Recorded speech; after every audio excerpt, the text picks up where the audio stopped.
Joining us today on Times Now are the sister-in-law of Shaked Haran, Annalie Milstein, and lawyer Rachel Gur. Annalie, first I want to start by asking you, how is Shaked?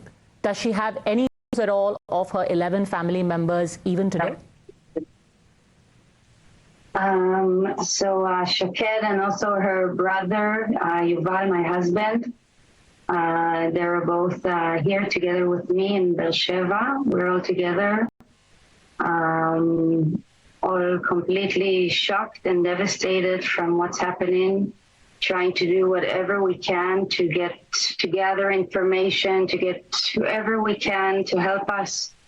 If it's the different countries in the UN, if it's whatever we can, we're trying to do.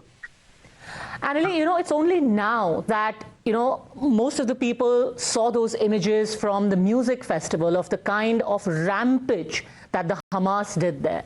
It's only now the images of Kibbutz Be'eri are also coming out, and it's absolutely horrifying.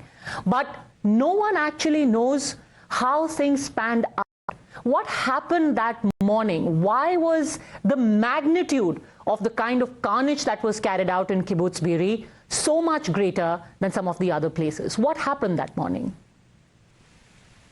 I wish I would have the answer for that, but I don't know. Personally, we live in Kibbutz Be'eri, but we weren't in the kibbutz on Saturday. We were in a different music festival in the south, not the one you're talking about.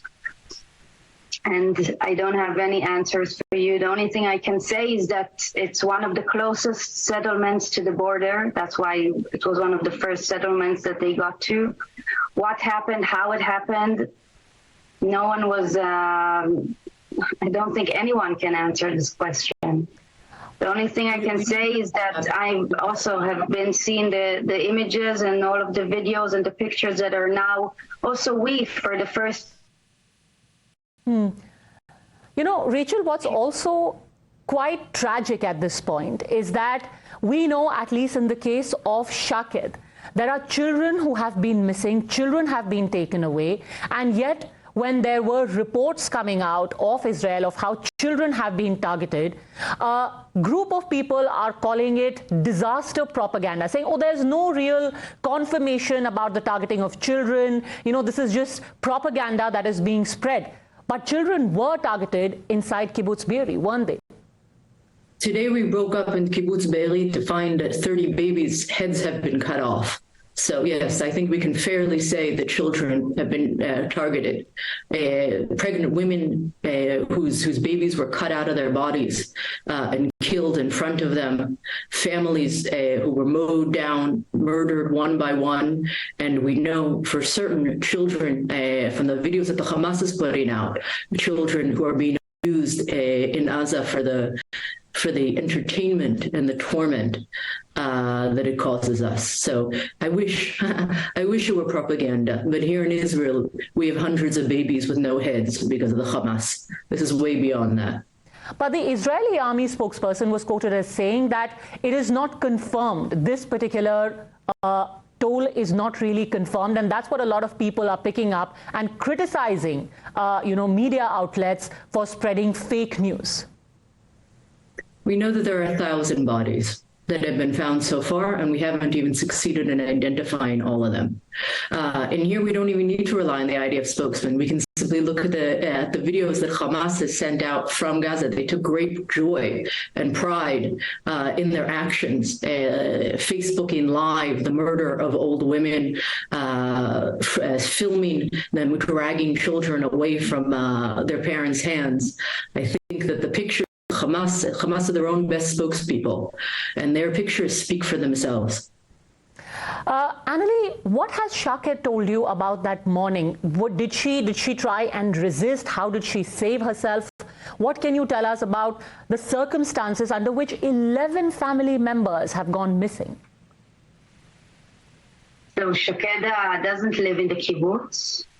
Shaked lives in Beersheba. So it's not got to do with if she resisted or not, because she wasn't there. But from the moment I can tell us our story of waking up on Saturday morning at 6:30 a.m. and discovering that our house and our family are all together in their houses, in their panic rooms, standing there, excuse me, but like Jews in the Holocaust, staying quietly, hugging each other, praying that they will survive. When we're able to speak to them, message them in the morning, in the early morning, they were still answering us and contacting us and saying to us that they hear gunshots all over, that they hear the terrorists around them, that they're terrified, they are scared, and they don't know if they'll make it out alive. So that was our morning. That's what we discovered. We saw everything on live. We have an app in the kibbutz. So we saw all of the people begging for help and worried live, and we couldn't do anything to help. I mean, they were waiting for someone to come and save them, but it was happening all over so fast, so in so many people together that there wasn't anyone that could help them. Is it true that the last time that you had your relatives' phones picked up, somebody from the Hamas answered? Yes, someone with bad Hebrew and an Arab accent answered the phone and said to us that they are kidnapped and they are in Gaza. Has there been any contact? Do you think that they are being held hostage? Yes. From the information that we have, seen the videos that their house is completely burned down, knowing that there weren't any bodies in the house, and hearing about this phone call, we understand that they've been taken hostage. With little children among them? Yes, a 3-year-old, an 8-year-old, and a 12-year-old, girls and boys. What would you say to those who have your children, men, women, held hostage? If they are watching you right now, what would you say to them?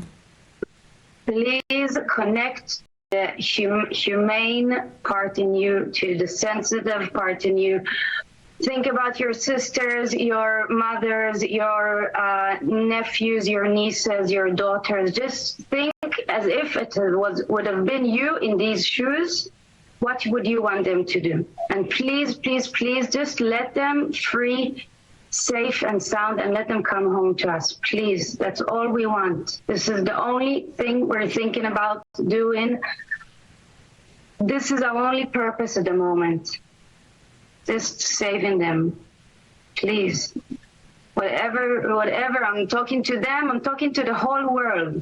Whoever is listening, whoever is watching this now, please all disconnect to this part in yourself, to the sensitive, humane part in yourself, putting everything, all of the politics aside, and understanding that this is children, innocent children that are being kept hostage in God knows what terms, and if they have clean water, if they have how to sleep, if they have what to eat, if they are next to their mothers. The only thing I'm begging is that they're together, that the families are together and at least making each other strong. And at the moment, just praying that they have the strength to handle this till they will be free. What do you say to those, Annalie, who are arguing today that violence is the language of the oppressed? There are many who are carrying out rallies across the world with Free Palestine flags and saying sometimes the oppressed resort to violence. Annalie. Sometimes the oppressed resort to violence. Do you think that the butchering of hundreds of children is valid? You have to remember in 2014, 2015, Israel withdrew from the Gaza Strip. These are not captured territories. This is not the 1967 line. This was Israel proper. This was a community of older people and children who were butchered in their sleep by the hundreds. And to anyone who feels that that is a proper form of resistance, well then, may God have mercy on your soul. There are arguments also about how this is a conflict for land between Palestine and Israel. Many refer to Israelis as settlers, but here I can see that there are citizens of Italy, of Germany, even of Austria. How does that argument fly then, Rachel? This is not settlements. We're talking settlements, the argument of settlements, yes or for, is on the eastern border with Jordan. The community of Be'eri is a community on the Gaza border, on the Mediterranean border. It was never and never will be part of Palestine. Gaza, you have to remember, was given back to the Hamas unilaterally with no terms in the disengagement in 2015. So this is not Gazan land. This is not a fight for land. They don't hope to gain the land. They simply want to murder Jews. They settle. They simply want to murder Jews. These are ISIS-style of attacks by masked gunmen. They take glee and pleasure in tormenting and murdering women, babies. That's the point. The point is to murder Jews. Annalie, would you also like to say something to the global community, especially the heads of state, about what they can do, what you expect from them in this moment of crisis? Especially since among your family members, you've got citizens from countries like Italy, Germany, and Austria as well. Whoever can, do whatever they can and try and connect to all the connections that they have and save them.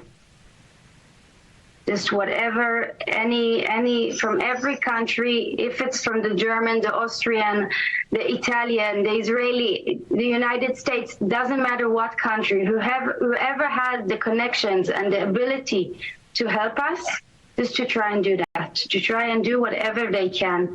And I want to also say something about your question before. I think that when something isn't close to us, it's not happening to us, it can be easier to stay far away and to criticize. But actually, what happens when the, excuse my language, when the shit hits the fan in your own yard? That's when we are really judged. So if someone is coming and criticizing Israel when he is sitting far away and he doesn't know what it is to have your family kidnapped, and you don't know what's happening to them, so that's, I'm sorry, but I don't even want to respond to that because I feel that they aren't even worth my energy. Yes, whoever wants to take. What would you do if your child was ripped from your arms or murdered in front of you? What would you do? 100%. I mean, I can't even, leave alone answer your question. I can't even imagine a situation where you would be in a place of uncertainty, not knowing where your child is, in what condition, if he or she has eaten. So I am personally incapable of even answering that question, but I can only try and get your word out. If by any chance, Annalie, any of your family members hear you today, especially the children, Noam, Nave, Yahel, what would you say to them? What would you want them to hear at this point? That we love them so much and that we're doing everything we can in our ability, in our hands. We're doing everything to get them out of over there, and please just keep on being strong and have hope and being together and strengthening each other, and don't lose hope. We're going to get you out of there. I promise you. There is no way in the world that you're going to stay there. I promise all of you, not only the children, the whole family, Avshal and Shoshan and Noam and Yael and Ave and Adi and Tal and Sharon and Lilach and Aviatar and Paul, we're gonna save you. We're gonna get you out of there. I promise you. We all promise you. We're here with the most amazing support of our family and all of Avshal and Shoshan's friends, and we're gonna get you out of here. We promise. Just keep on being strong, please, please, please. Rachel, do you think the enormity of this human crisis has really been grasped by the activists activists and the politicians of the world of what really is unfolding right now in Israel? I think the world leaders have come out unequivocally supporting Israel. We know that the United States has transferred to us an aircraft carrier to ensure that we can defend us. We can defend ourselves against any and all attacks. Are people understanding yet the scale of the humanitarian crisis, the scale of the slaughter? I hope that they will. What would you want to tell everyone who is watching right now, Rachel? I would not. Anael speaks to her family so beautifully. I would only speak to the Hamas and to those who are holding them to tell them that if a hair on their head is touched, we will come for them, and we will come for them with everything that we can muster, and every ally and every person. There will not be a place on this earth that they can hide. We will scorch their homes. We will scorch the earth. We will not stop until they are brought back, whatever the cost and by any means. Our children are not up for negotiation. We will bring them home, and we will do whatever is necessary.